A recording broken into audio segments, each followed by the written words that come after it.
Buen día, somos el equipo 5 y en este video hablaremos sobre la ecuación vectorial de una curva. Primero vamos a definir qué es una curva. Una curva es una línea continua de una dimensión, que varía de dirección paulatinamente. Ejemplos sencillos de curvas cerradas son la elipse o la circunferencia, y ejemplos de curvas abiertas son la parábola y la hipérbola. Entonces, podemos concluir que una curva es una línea que hace adornos en un espacio vectorial. Ecuación vectorial de una curva. Curvas paramétricas. Sea alfa una función vectorial definida en un intervalo i subconjunto de R, cuando t va tomando los valores de i, la función alfa t describe un conjunto de puntos en R a la enésima potencia, llamado traza de la función. Si alfa es continua en i, la traza se llama curva. Con mayor precisión es la curva descrita por alfa. A la función alfa se le llama parametrización de la curva.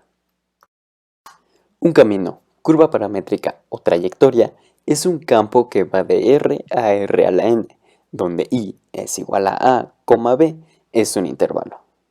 Una curva paramétrica alfa es continua si el campo alfa que va de I a R a la N es continuo en I. Diferenciable si el campo alfa que va de I a R a la N es diferenciable en I. De clase C a la 1 si el campo vectorial alfa que va de I a R a la N es de clase C a la 1 en I. Regular, si alfa es de clase C a la 1 es de clase y si alfa prima t es diferente a 0 para todo t perteneciente a I. Una curva C se dice que es 1. Decimos que una curva es simple si admite una parametrización de clase C a la 1 e inyectiva. 2. Decimos que una curva es cerrada si admite una parametrización alfa donde a, b va a R a la n de clase C a la 1, tal que alfa por A es igual a alfa por B. 3. Decimos que una curva es cerrada simple si admite una parametrización alfa donde a, b va a R a la n de clase C a la 1, tal que alfa por A es igual a alfa por B y es inyectiva en a, b. Sea alfa una curva paramétrica, es decir, una curva con parametrización alfa de clase C a la 1, donde alfa por t es igual a x por t, y por t, z por t. Definimos el vector velocidad de la curva en un punto t como alfa' por t es igual a x' por t, y' por t, z' por t. O también se puede denotar como el vector alfa por t, que es igual al vector de la derivada r por t sobre la derivada de t. La velocidad de alfa en t es el escalar, donde la longitud de alfa' por t es igual a la raíz de x' por t al cuadrado más y' por t al cuadrado más z' por t al cuadrado. O también se puede denotar como el vector de alfa por t, que es igual a la longitud del vector de alfa por t. Esto es igual a la longitud del vector de la derivada de r por t sobre la derivada de t.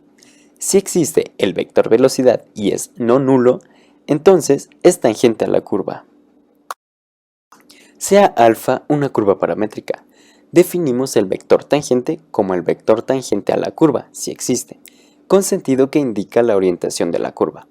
Si existe alfa' por t y es diferente a 0, entonces el vector tangente es alfa' por t sobre la longitud de alfa' por t. Como ejemplo tenemos esta curva, que es una función vectorial de variable escalar. Esto quiere decir que puede representar el movimiento de una partícula a lo largo de una curva si interpretamos su parámetro t como el tiempo. Para que esto quede más claro, lo visualizaremos de manera gráfica. Como podrán notar, aquí ya tenemos esta curva tridimensional llamada hélice, y las primeras dos componentes de la función que describen a la hélice, es decir, coseno de t y seno de t, la hacen parecer un círculo. De hecho, si visualizamos nuestra gráfica desde el plano XY, pareciese que solamente dibujamos un círculo. Ahora, activaré el punto A para representar el movimiento de la partícula ya antes mencionado. Aquí vemos cómo nuestro punto va recorriendo la función. Si pausamos este punto sin importar su posición, podremos calcular su vector tangente, que nos ayudará a calcular la curvatura de nuestra curva. La curvatura nos dice qué tan curva es nuestra función, es decir, qué tanto se desvía el vector tangente a lo largo del recorrido de la curva.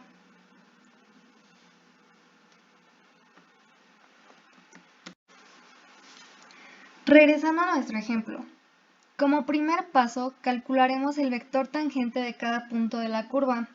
Para calcular dicho vector tenemos que derivar nuestra función vectorial s de t respecto a t y dividir entre su norma. Dividimos entre su norma para que de esta manera el vector se vuelva un vector unitario. Bueno, pues aquí tenemos nuestra función s de t, que como ya habremos notado, es una matriz de 3 por 1. Así que derivaremos cada elemento de la matriz con respecto a t, es decir, la derivada de coseno de t respecto a t es menos seno de t. La derivada de seno de t respecto a t es coseno de t. Y la derivada de t quintos respecto a t es un quinto. Para la norma, calcularemos la raíz cuadrada de la sumatoria de los cuadrados de cada elemento de nuestro vector derivado. Es decir, elevaremos al cuadrado cada elemento de nuestro vector derivado, lo sumaremos y a esa sumatoria le sacaremos su raíz. Así que tenemos raíz cuadrada de menos seno de t al cuadrado más coseno de t al cuadrado más un quinto al cuadrado, que es igual a raíz cuadrada de seno cuadrado de t más coseno cuadrado de t más 1 sobre 25. Por identidad trigonométrica sabemos que seno cuadrado de t más coseno cuadrado de t es igual a 1. Y gracias a esta identidad trigonométrica podremos simplificar todo esto hasta llegar a raíz de 26 sobre 5. Este será el resultado de nuestra norma. Así que ahora simplemente sustituiremos. Es decir, cada elemento de nuestro vector derivado lo dividiremos entre raíz de 26 entre 5, dándonos este resultado. Para calcular la curvatura, que esta es representada con la letra K, tenemos que K es igual al módulo de la derivada de nuestro vector tangente unitario respecto a S. Recordemos que S representa la longitud de la curva. Por propiedades podemos decir que esto es igual a esto. De esta manera solo tendríamos que calcular el módulo de arriba, puesto que ya contamos con el valor del módulo del denominador. Ya que aquí ya calculamos la derivada de st respecto a t y le sacamos su módulo dándonos este valor. Aquí podrían pensar, oye, pero nunca sacamos el módulo, solo sacamos la norma. Y yo les diré que el módulo y la norma se sacan de la misma manera. Para calcular el módulo del numerador, derivaremos nuestro vector tangente unitario respecto a t y posteriormente sacamos su módulo dándonos este resultado de aquí. Sustituyendo estos dos valores, que por cierto nos dieron iguales, nos da como resultado de una curvatura de 25 sobre 26. Y bueno, esto sería todo por el ejemplo de hoy y de igual manera sería todo por el video de hoy. Muchas gracias por su atención prestada. ¡Hey! ¡No te vayas todavía! Aquí tenemos más videos que te pueden gustar.